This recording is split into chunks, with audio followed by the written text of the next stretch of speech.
नमस्कार। आज के इस नए विश्लेषण में हम सीधे मुद्दे पर आते हैं। आज हम बात करने वाले हैं पुनर्जागरण काल यानी रेनेसा के एक ऐसे राजनीतिक विचारक के बारे में जिनके विचारों ने पूरी दुनिया को चौंका कर रख दिया था, निकोलो मैकियावेली। इस चर्चा में हम पूरी तरह से निष्पक्ष होकर उनके सबसे मशहूर और अक्सर विवादास्पद माने जाने वाले विचार द रीजन ऑफ स्टेट या राज्य सर्वोपरि सिद्धांत को डिकोड करेंगे। हम समझेंगे कि आखिर ये विचार क्या हैं और इतिहास से लेकर आज तक इनका क्या महत्व रहा है। राज्य सर्वोपरि सिद्धांत सुनने में थोड़ा भारी लगता है ना? लेकिन इसका सीधा सा मतलब ये है कि किसी भी देश या राज्य की सुरक्षा, उसकी ताकत और उसकी स्थिरता किसी भी नैतिकता या धार्मिक नियम से कहीं ज्यादा बड़ी है। मैकियावेली का साफ मानना था कि अगर राज्य की शक्ति को प्राथमिकता नहीं दी गई तो समाज पूरी तरह से अराजकता में डूब जाएगा, मतलब सब कुछ बिखर जाएगा। इसीलिए देश को बचाए रखना ही सबसे बड़ी प्रायोरिटी होनी चाहिए।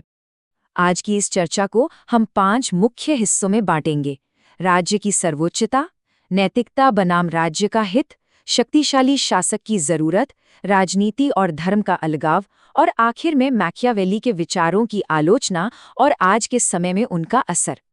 तो चलिए सबसे पहले भाग से शुरुआत करते हैं, राज्य की सर्वोच्चता। यहाँ हम ये समझेंगे कि मैकियावेली के अनुसार शासन का सबसे पहला और मुख्य कर्तव्य क्या होना चाहिए। किसी भी शासक या लीडर का सबसे पहला काम है राज्य की एकता, सुरक्षा और उसकी ताकत को बनाए रखना। एक पल के लिए विचार करें, अगर राज्य ही कमजोर हो जाए तो क्या होगा? समाज पूरी तरह से बिखर जाएगा और हर तरफ अराजकता यानी अनार्की फैल जाएगी। इसीलिए उनका तर्क बहुत सीधा था, राज्य का हित हमेशा नंबर 1 होना चाहिए। ये एक परम आवश्यकता है।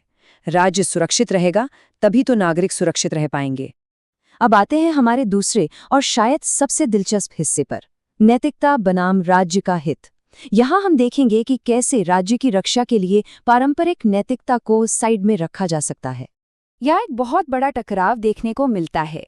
एक तरफ है हमारी पारंपरिक नैतिकता, जहाँ व्यक्तिगत आदर्श और पुराने नियम होते हैं, और दूसरी तरफ है राज्य का हित, जिसके लिए कभी-कभी युद्ध, धोखा, कठोर सजा या कूटनीति का सहारा लेना पड़ता है। मैकियावेली का कहना था कि शासक के लिए हमेशा इन पारंपरिक नैतिक नियमों का पालन करना जरूरी नहीं है। अगर राज्य को बचाने के लिए कुछ बहुत ही कठोर कदम उठाने पड़े तो वे बिल्कुल जायज माने जा सकते हैं।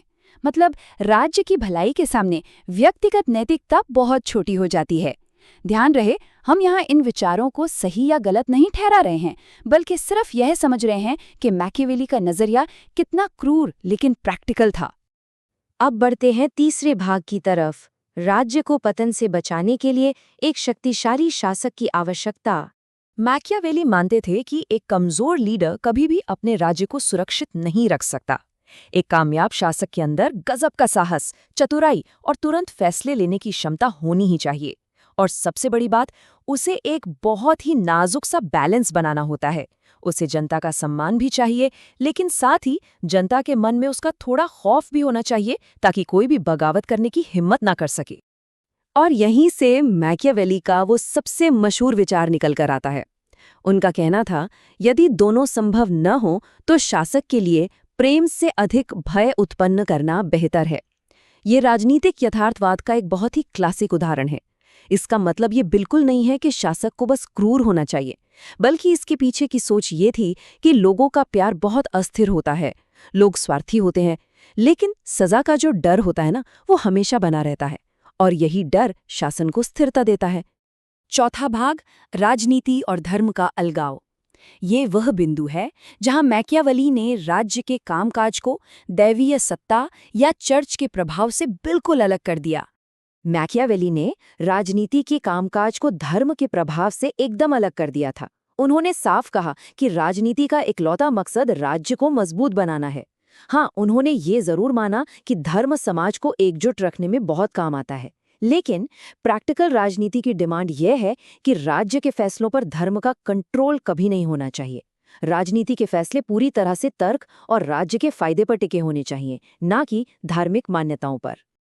और ये सारी बातें हमें एक बहुत ही जरूरी सिद्धांत की तरफ ले जाती हैं, आदर्शवाद की बजाय यथार्थवादी राजनीति या रियलिस्टिक पॉलिटिक्स पर फोकस करना। मैकियावेली का बड़ा ही स्पष्ट मानना था कि दुनिया और लोगों को बिल्कुल वैसा ही देखना चाहिए जैसे वे वास्तव में हैं, ना कि वैसा जैसा उन्हें होना चाहिए। सिर्फ ख्याली पुलाव पकाने या आदर्शवादी बातें करने से कोई देश नहीं चलता। ग्राउंड रियलिटी का सामना करना ही सच्ची राजनीति है। चलिए अब पहुंचते हैं अपने आखिरी हिस्से पर, आलोचना और आधुनिक महत्व। आइए इन सभी सिद्धांतों का निष्कर्ष निकालें और देखें कि आज के समय में इन विचारों की क्या जगह है। अगर हम अब तक की पूरी चर्चा को समेटे तो मेन पॉइंट्स कुछ ऐसे हैं। राज्य हर चीज से ऊपर है, एक बहुत ही ताकतवर शासक का होना जरूरी है, देश का हित हमेशा सबसे पहले आएगा, राजनीति पूरी तरह से प्रैक्टिकल होनी चाहिए और सबसे बड़ी बात, राज्य की सुरक्षा किसी भी नैतिकता से ज्यादा अहम है। लेकिन रुकिए, एक निष्पक्ष विश्लेषण के लिए हमें सिक्के का दूसरा पहलू भी देखना होगा। मैकियावेली के इन सिद्धांतों की बहुत कड़ी आलोचना भी हुई है। कई विचारकों ने इसे अनैतिक राजनीति को बढ़ावा देने वाला सिद्धांत बताया। कुछ ने तो उन्हें कुटिल राजनीति या क्रोकेट पॉलिटिक्स का समर्थक तक कह डाला, और सबसे बड़ा आरोप ये लगा कि इस तरह के विचारों से तानाशाहों और तानाशाही शासन को सीधा सीधा बढ़ावा मिलता है। इतनी आलोचनाओं के बावजूद अगर हम आधुनिक दुनिया पर उनके प्रभाव को देखें तो उसे इग्नोर नहीं किया जा सकता। इसने नेशन स्टेट यानी आधुनिक राष्ट्र राज्य के कॉन्सेप्ट को काफी मजबूत किया, राजनीति विज्ञान को धर्म और नैतिकता से अलग करके एक स्वतंत्र विषय बना दिया, और आज देशों के बीच जो ग्लोबल डिप्लोमेसी होती है वो काफी हद तक इसी यथार्थवादी राजनीति की नींव पर खड़ी है, जहां हर देश सबसे पहले अपना खुद का नेशनल इंटरेस्ट देखता है। तो इस पूरे विश्लेषण का निचोड़ क्या निकला? निचोड़ यही है कि मैकियावेली के नज़रिए में राज्य की सुरक्षा, उसकी स्थिरता और उसकी ताकत ही अंततः सबसे महत्वपूर्ण कारक हैं। एक शासक को हमेशा हालात के हिसाब से फैसले लेने चाहिए, फिर चाहे उसके लिए कितने भी कठोर तरीके क्यों ना अपनाने पड़े। यही रीजन ऑफ स्टेट की असली सच्चाई है। अंत में इस एक सवाल पर जरा गौर करते हैं, क्या आज की मॉडर्न पॉलिटिक्स अभी भी मैकियावेली के इसी राज्य सर्वोपरि सिद्धांत पर चल रही है? दुनिया भर में जो फैसले लिए जाते हैं, जो युद्ध होते हैं या जो कूटनीतिक संधियां होती हैं, उन्हें देखकर क्या ऐसा लगता है कि नैतिकता आज भी राज्य के हित के सामने हार जाती है? ये एक ऐसा सवाल है जो 16वीं सदी से लेकर आज तक उतना ही प्रासंगिक है। आज के इस विश्लेषण में हमारे साथ जुड़ने के लिए बहुत बहुत धन्यवाद। सीखते रहिए और चीज़ों को गहराई से समझते रहिए।